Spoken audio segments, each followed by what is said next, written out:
कभी सोचा है बच्चों को चम्मच पकड़ने या अपनी शर्ट का बटन लगाने में इतनी मुश्किल क्यों होती है? इसका जवाब छिपा है फाइन मोटर स्किल्स में। तो आज हम यही समझने वाले हैं कि आखिर ये है क्या और घर पर ही कुछ मज़ेदार एक्टिविटीज से इन्हें कैसे बेहतर बनाया जा सकता है। तो आज की हमारी चर्चा में हम सबसे पहले रोजमर्रा की कुछ आम मुश्किलों को देखेंगे, फिर समझेंगे कि ये फाइन मोटर स्किल्स असल में होती क्या हैं। इसके बाद हम कुछ बहुत ही बढ़िया एक्टिविटीज पर नजर डालेंगे जिनसे पकड़ और हाथ की ताकत बढ़ेगी, और आखिर में कुछ जरूरी बातें करेंगे जो इन सब में कामयाबी के लिए बहुत जरूरी हैं।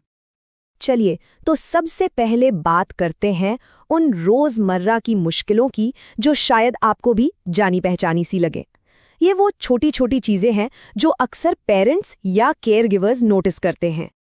क्या कभी ऐसा देखा है कि कोई बच्चा उन कामों में भी जूझ रहा हो जो हमें देखने में बढ़िया आसान लगते हैं, जैसे चम्मच ठीक से न पकड़ पाना या उससे खाना गिरा देना, पेंसिल पकड़ने या लिखने में दिक्कत होना, या फिर अपनी जैकेट की जिप लगाना, शर्ट के बटन बंद करना, यहाँ तक कि दरवाजे का हैंडल घुमाने या अपना लंच बॉक्स खोलने में भी परेशानी होना। ये सारी छोटी छोटी दिक्कतें पता है एक ही जड़ की तरफ इशारा करती हैं। तो सवाल ये है कि इन सारी मुश्किलों के पीछे वजह क्या है। यहीं पर बात आती है फाइन मोटर स्किल्स की। चलिए अब समझते हैं कि ये आखिर हैं क्या। तो देखिए, फाइन मोटर स्किल्स का सीधा सा मतलब है हमारे हाथों और कलाइयों की छोटी छोटी मसल्स का इस्तेमाल करना, और वो भी आंखों के साथ तालमेल बिठाकर। मतलब जब भी कोई बारीक काम करना हो, जैसे कुछ उठाना, पकड़ना, तो उसमें हमारी उंगलियों, हाथों और आंखों का कोऑर्डिनेशन लगता है। बस यही है fine motor skill.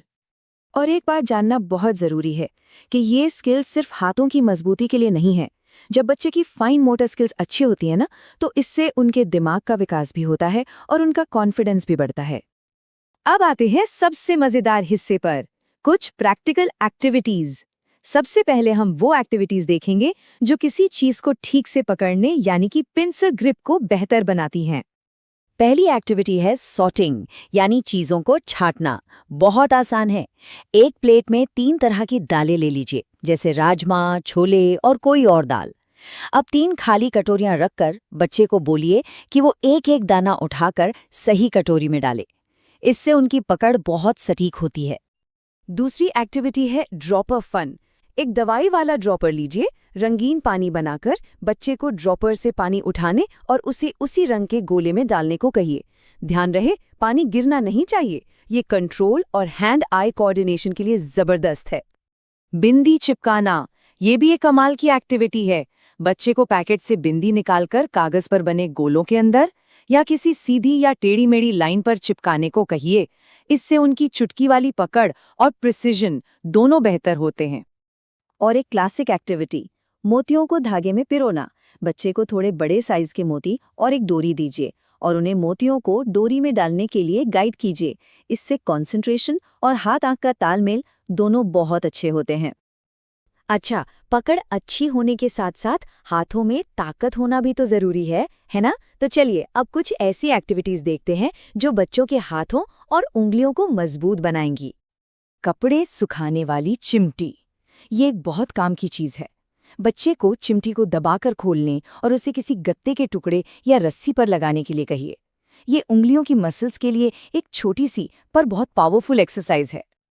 Play dough तो बच्चों को पसंद ही होता है। इससे खेलना भी बहुत फायदेमंद है। पहले डो को गूंदना, फिर उसे बेलना, फिर उसके छोटे छोटे टुकड़े तोड़ना और आखिर में उनसे गोलियां या कोई और शेप बनाना। हर स्टेप में हाथ की अलग अलग मसल्स की कसरत होती है। अब बात करते हैं कागज की। इसका इस्तेमाल भी हम 2 तरह से कर सकते हैं। शुरुआत में बच्चे को कागज के छोटे छोटे टुकड़े करने को दीजिए। इससे उंगलियों में ताकत आती है। और जब वो थोड़ा बड़ा हो जाए तो एक सेफ कैंची देकर उसे लाइनों पर काटना सिखा सकते हैं। इससे ताकत और कोऑर्डिनेशन दोनों बढ़ते हैं। एक और मजेदार कसरत है कागज को मरोड़ना। बच्चे को एक पूरा कागज देकर उसे एक हाथ से मरोड़कर एक टाइट बॉल बनाने को कहिए। फिर उस बॉल को किसी टोकरी में फेंकने को भी कह सकते हैं। ये पूरे हाथ की मसल्स और कोऑर्डिनेशन के लिए बहुत अच्छा है। तो अब तक हमने हाथों को मजबूत बना लिया, पकड़ को भी सटीक कर लिया। अब देखते हैं कि इन दोनों को एक साथ तालमेल में कैसे लाया जाए। इसके लिए एक एक्टिविटी है चम्मच से पानी भरना। 2 कटोरियां लीजिए, एक में पानी भरिए। अब बच्चे को एक चम्मच से धीरे धीरे पानी दूसरी खाली कटोरी में डालने को कहिए, बिना गिराए। ये बैलेंस, कंट्रोल और हाथ आंख के कोऑर्डिनेशन को सिखाता है।